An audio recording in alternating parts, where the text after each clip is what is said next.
उत्तराखंड में पैदा हुआ हूँ और वो भी नैनीताल की जैसी जगह में। और मैं अपने को बहुत भाग्यशाली मानता हूँ क्योंकि जो ये आध्यात्मिक भूमि है, मैंने दुनिया के कई देश देखे हैं, जो फीलिंग आपको यहाँ होती है वो कहीं नहीं होती है। दूसरा, मेरे जो दादाजी थे वो भी नेचर लवर थे, मेरे पिताजी नेचर लवर थे और उन्होंने मुझे आगे बढ़ने की राह बताई है।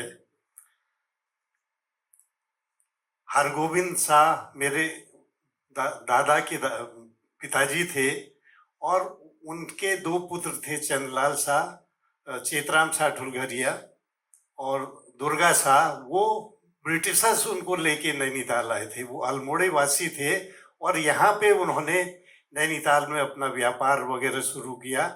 और जो गवर्नमेंट की जो ट्रेजरी थी, ट्रेजरी ऑफिसर उन्होंने हमें बनाया हमारी ईमानदारी के कारण।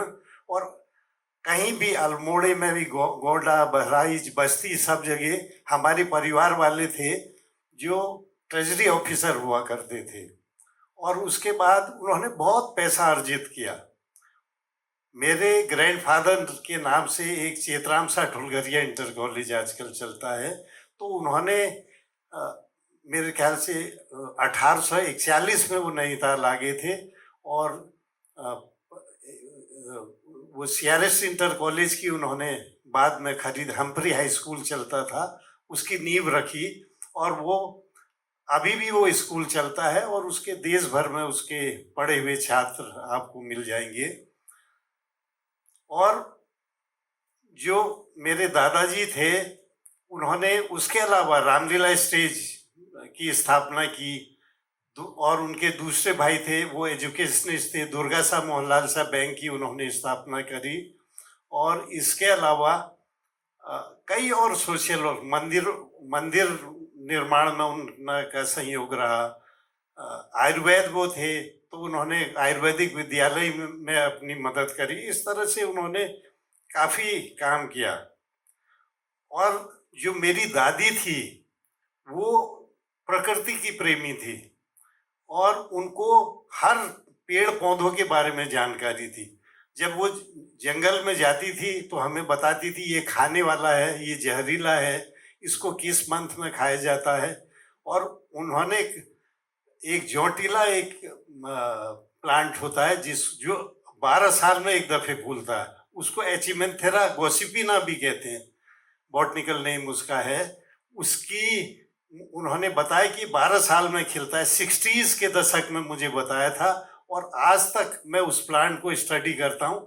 उसकी मैंने 4 से ज़्यादा साइकिलें देखी हैं और 3 उसके चक्र मैंने ढूंढे हैं जो 12 साल में ढूंढता है। और आपको खुशी होगी 2027 में वो आपके आसपास रानी बाग में क्या ऊपर के इलाकों में, दो गांव के इलाके में वो फूलने वाला है 2027 में। दूसरा, जो मेरी दादी ने शिक्षा दी कि आप अपनी सब्जी खुद उगाओ, अपने गाय दूध की कोई कमी नहीं रही, तो वो आज भी मैं उस बात को फॉलो करता हूँ।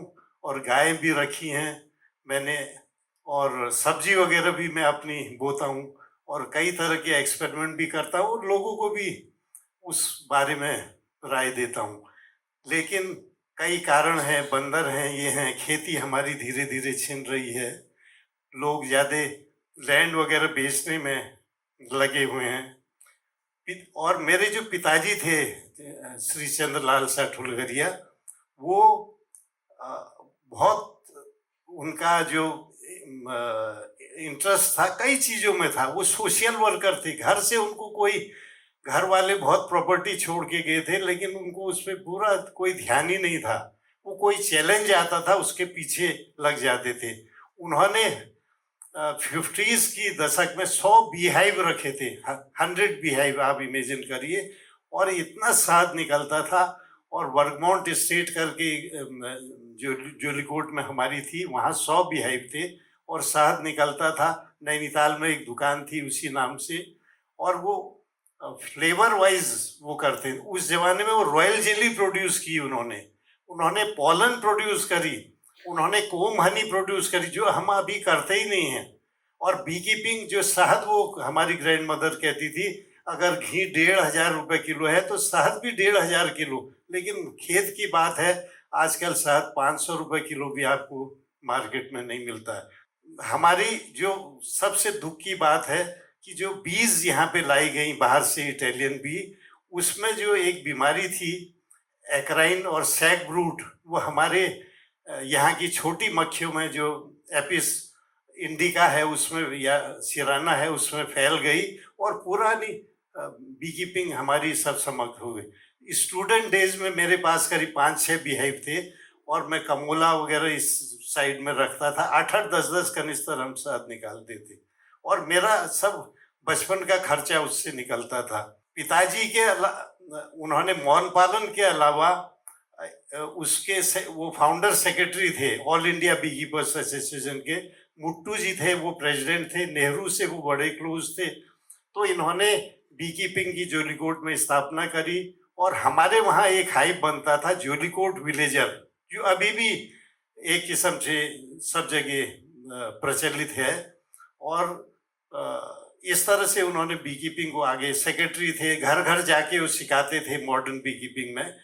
दूसरा, वो माउंटेनियरिंग के पीछे 1968 में उन्होंने नैनीताल माउंटेन क्लब की स्थापना करी, जबकि एडवेंचर को कोई जानता ही नहीं था। लोग कहते थे साजी के पास कोई काम नहीं है, ऐसे ही कामों में लगे रहते हैं। उनका ये था कि यूथ में बंडल ऑफ एनर्जी होती है, अगर उसको आप चैनलाइज नहीं करोगे वो डिस्ट्रिक्शन की तरफ जाएगी। तो माउंटेनियरिंग ऐसा है जो आप उसको चैनलाइज करेगा। ट्रैकिंग करो, माउंटेनियरिंग करो, वो इक्विपमेंट बच्चों को किराए में, एक हसबगुना मेमोरियल स्कूल था नैनीताल में, उसके थ्रू देते थे। अगर वो भी नहीं हुआ तो फ्री में देते थे। एक बर्ड वॉचिंग क्लब उन्होंने बनाया जिसका नाम कलचुनिया रखा, उसी की बदौलत में हम लोगों ने भी उसमें सीखा। तो कलचुनिया के थ्रू वो बर्ड वॉचिंग ग्रुप, सेरा क्लब इंग्लैंड से ग्रुप आते थे, उनको हम लोग देते थे, ये बंगोली की साइड जाओ, इधर जाओ। तो उनको देख के हमारा इंटरेस्ट उस समय डेवलप हुआ। इसके अलावा स्पोर्ट्स को उन्होंने बढ़ावा, उन्होंने टीटी टूर्नामेंट्स करी बड़े लेवल में, और एजुकेशन के लिए वो नगर पालिका के अध्यक्ष मेंबर भी रहे। और वहाँ उन्होंने उस जमाने में बहुत काम किया। उन्होंने जो चौराहों में, नैनीताल के चौराहों में स्प्रिंग वाटर किया ताकि वहाँ लोगों को शुद्ध पानी निकले, क्योंकि पॉपुलेशन बढ़ रही थी। सैटेलाइट टाउन की एक कल्पना करी। तो नैनीताल में उनका ये था कि ऐसे ही बचा रहे यहाँ का सौंदर्यीकरण। वाइब्रेशन से वहाँ डर था, गाड़ियाँ वो लोग चाहते थे कि नैनीताल में कम आए, उससे भूकंप वगैरह आ सकता है। डॉक्टर वल्दिया उनके मित्र थे, तो वो गाइड करते रहते थे। तो अब ये चीज़ें सब लोग भूलते जा रहे हैं। मैं फिर अपने उसमें फोटोग्राफी के उसमें आता हूँ। जो फोटोग्राफी, देखिए नेचर, अगर फोटोग्राफर आपको बनना है, आपको नेचर से प्रेम करना होगा। आपको इंसेक्ट्स को भी देखना है, फ्लावर को देखना है, लैंडस्केप को भी देखना है। हर चीज को जब तक आप समझेंगे नहीं, आप क्या फोटोग्राफ करते हैं। लोग मेरे पास आते हैं कि आप फोटोग्राफी कर, मैं करना चाहता हूँ, आपकी तरफ बनना चाहता हूँ। उसमें बहुत डेडिकेशन है, बहुत कुर्बानी है। अब एक लैंडस्केप के लिए हम रात को 3-3 बजे पैदल जाके उस जगह बैठते हैं, ट्राइपॉड लगा के बैठे रहते हैं। और जो फिल्म थी, एनालॉग कैमरा होता था, आप समझिए रील की भी कॉस्ट है। एक रील की 500 रुपये में आ रही, 300 रुपये में प्रोसेसिंग हो रही स्लाइड की। हम इंग्लैंड भी भेजते थे, फिर बॉम्बे हुई, फिर दिल्ली हुई। इतना कठिन दौर था। एक एक शॉट के लिए हम उसमें सोचते थे, खींचे नहीं खींचे, फोरग्राउंड में कैसी लाइट है, बैकग्राउंड में कैसी लाइट है, क्या अपर्चर उसमें रखें। तो पूरी अपनी जान लगा देते थे। और हमारी 36 के बजाय 38 आते थे उसमें, और हर परफेक्ट होती थी। इतना हमें ज्ञान हो गया था और लोगों को हम उसमें सिखाते भी थे। ओम पर्वत की जो मेरी आप फोटो देख रहे हैं, ये एक किस्म से सब जगह ये विश्व प्रसिद्ध एक किस्म से हो गई है। तो उसमें मून भी है और पूरा ओम बना हुआ है। तो इस तरह के चीजें आप देखना, उसको कैप्चर करना, किसी को यहाँ पे बैठा दीजिए, 50 फोटोग्राफर से आप कहिए उसको क्लिक करिए, मैं अपनी फोटो उसमें से निकालूंगा, क्योंकि हर एक की सोच अलग होती है। उसको कैसे प्लेस कर रहे हैं, लाइट को आप कैसे सेंस कर रहे हैं। तो एक ये बहुत बड़ा आर्ट है। लोग आते हैं फेसबुक में डालते हैं और वाहवाही लूटते हैं कि देखिए मैं इतना बड़ा फोटोग्राफर हो गया हूँ, और लेकिन मैं उसको नहीं मानता हूँ, क्योंकि वो गलती जो करता है बार बार करेगा। अगर वो एक्सपर्ट्स को दिखाए तो वो लोग उसको करेक्ट कर सकते हैं। लोग आजकल के यूथ हमारे पास नहीं आते हैं, तो वो एक गलती बार बार, मुझको मेरे काम को पता नहीं किसने आगे तक पहुंचाया, और पद्मश्री मुझे 2019 में मिला, और उसके लिए आर्ट एंड फोटोग्राफी जैसे सब्जेक्ट में पद्मश्री मिला। ये मेरे लिए भी बहुत गौरव की बात है। 3 लाख लोगों की एप्लीकेशंस आई थी, जिसमें से 75,000 चुने गए, और उसमें से आप 100 भाग्यशाली में एक आप भी हैं। तो मैं इसके महत्व को समझ पाया कि वाकई में ये मेरे लिए कितना बड़ा गौरव था। दूसरा, मैं चाहता हूँ कि जो मैंने सीखा है मैं आपसे भी पार्ट करूँ, दूसरों को भी सिखाऊं। इसके लिए जैसे माउंटेनियरिंग मैंने कई पीक क्लाइम की। 72 में हम लोगों ने नंदा घाट शिखर की, और उस समय इतनी हमें पब्लिसिटी मिली पूरी ऑल इंडिया में। स्पोर्ट्स न्यूज़ आती थी, उसमें वो लगातार वो आती थी। ये मेरा चित्र 79 का है मेरा, ये शायद 71 का है, जब मैंने बेसिक अपना माउंटेनियरिंग का एडवांस कोर्स किया था, और उसमें भी मैं A ग्रेड लेके आया। स्कीइंग में मैं पारंगत हुआ।